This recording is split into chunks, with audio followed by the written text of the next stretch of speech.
రాజకీయాలకు ముందు ఒక టీచర్గా దాదాపుగా 12 సంవత్సరాలు మీరు టీచర్ వృత్తిలో ఉన్నారు. ఎంతోమంది పిల్లలకి పాఠాలు చెప్పారు.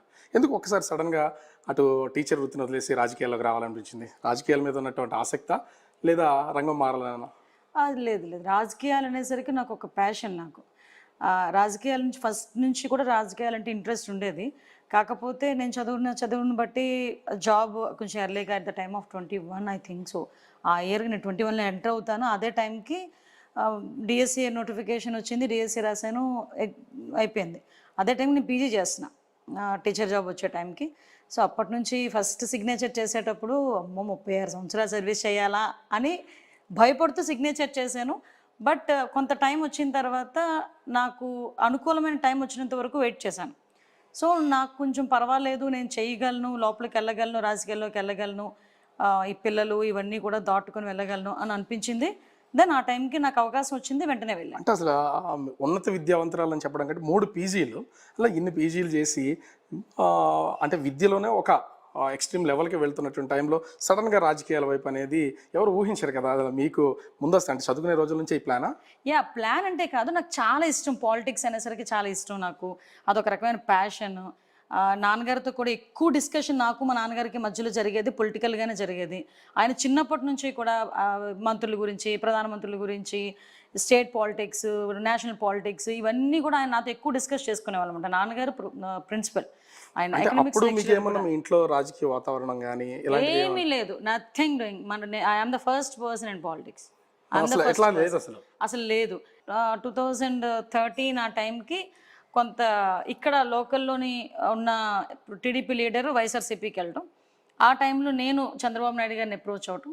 చంద్రబాబు నాయుడు గారు కూడా నేను చాలా గర్వంగా చెప్తాను. అంటే ఒకటి చంద్రబాబు నాయుడు గారి దగ్గరికి వెళ్ళడం అనేది మీ అంతటికి మీకు వచ్చిన ఆలోచనతో వెళ్ళారా? అంతే. ఇక్కడ ఉన్న లోకల్ లీడర్స్ ఎవరన్నా మీరైతే బాగుంటుంది పార్టీలోకి రండి అని ఆహ్వానించి తీసుకెళ్ళలేదు? నాకు ఫస్ట్ నుంచి ఇంట్రెస్ట్ మీద నేను చంద్రబాబు నాయుడు గారికి వెళ్ళే ముందు మాత్రం నేను ఒక మంచి పని చేశాను. లోకల్ లీడర్స్ని అప్రోచ్ అయ్యాను, టీడీపీ లీడర్స్ని అప్రోచ్ అయ్యాను. నేను టీడీపీ లీడర్స్ని అప్రోచ్ అయితే వాళ్ళు అన్నారు, ఒకటే మాట్లాడారు, చంద్రబాబు నాయుడు గారు పంపిస్తే మేము డెఫినెట్గా పనిచేస్తాము, మీరు ఏదైనా ఉంటే చంద్రబాబు నాయుడు గారి దగ్గరికి వెళ్ళి చెప్పిరండి అన్నారు. నేను వెంటనే చంద్రబాబు నాయుడు గారి దగ్గర అప్రోచ్ అయ్యాను.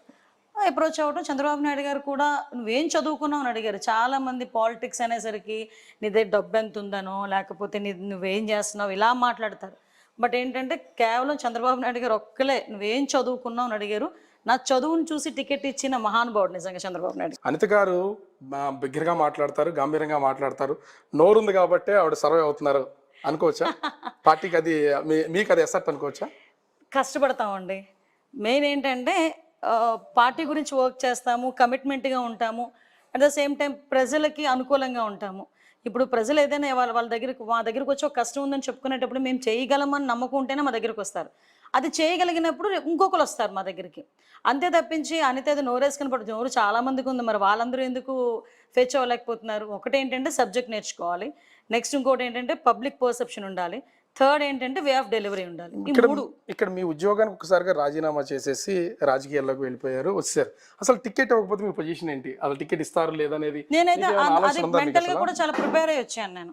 ఎందుకంటే మీకు 2013లోనే చంద్రబాబు నాయుడు గారు అడిగినప్పుడు నేను ఒక మాట అడిగాను, నన్ను ఏమ్మా రిజైన్ చేయలేదా? అప్పటికి పేపర్లో వస్తున్నాయి అనమాట, టీచర్ తిను ఈ పేపర్లో అది వచ్చి కొంచెం డిస్టర్బెన్స్ అయితే అవుతుంది. నేను వెళ్ళి చూపించాను, సార్ ఎలాగా అండి అంటే, మరి రిజైన్ చేయాలి కదా, రిజైన్ చేయకూడదు కదా, నువ్వు గవర్నమెంట్ ఎంప్లాయీ కదా అన్నారు. నేను రిజైన్ చేసేస్తాను సార్ అన్నాను.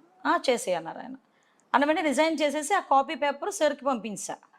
సో తర్వాత నేనైతే చాలా కాన్ఫిడెంట్గా ఉన్నా.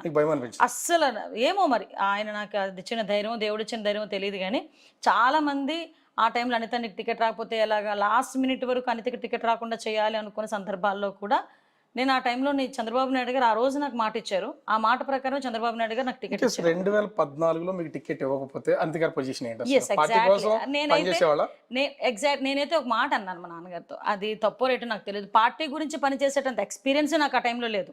ఎందుకంటే నేను వచ్చి 2013 to 14 మధ్యలోని నా హార్డ్లీ 9 months బిఫోర్ నాకు ఇన్ఛార్జ్ ఇచ్చిన తర్వాత 9 monthsకి ఎలక్షన్ వచ్చేసింది.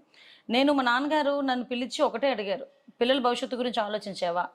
నువ్వు ఉద్యోగం వదిలేసావు, రేపొద్దున్న నీకు ఏదైనా జరిగితే, అంటే ఇప్పుడు అక్కడ 2014 ఎలక్షన్స్లో నువ్వు ఏదైనా ఓడిపోయినా లేకపోతే టికెట్ ఇవ్వకపోయినా నీ పొజిషన్ ఏంటి అని అడిగారు. డాడీ పార్టీ గురించి ఏం చేస్తానో ఏంటో నాకు తెలియదు కానీ నాకు ఒక అవకాశం ఇవ్వండి. మా నాన్నగారిని అలా కన్విన్స్ చేసుకున్నా. ఒకవేళ నిజంగా మీరు చెప్పినట్టే జరిగితే నా పిల్లల్ని ఒక్క 6 మంత్స్ మీ దగ్గర పెట్టుకోండి. ఆ 6 మంత్స్లో నేను సివిల్స్ కొట్టి సివిల్స్ ఒక ఐఏఎస్ ఐపీఎస్ ఏదో కొట్టుకొని వస్తాను. అంటే అంబిషన్ అయితే ఉంది మీకు? అంబిషన్ అయితే ఫస్ట్ నుంచి ఉంది ఆ అంబిషన్. బట్ నేను ఫీల్డ్ సడన్గా మారేసరికి ఇంకా ఆటోమేటిక్గా నేను అది సెకండ్ ఆప్షన్ కింద పెట్టుకున్నాను, డెఫినెట్గా పెట్టుకున్నాను.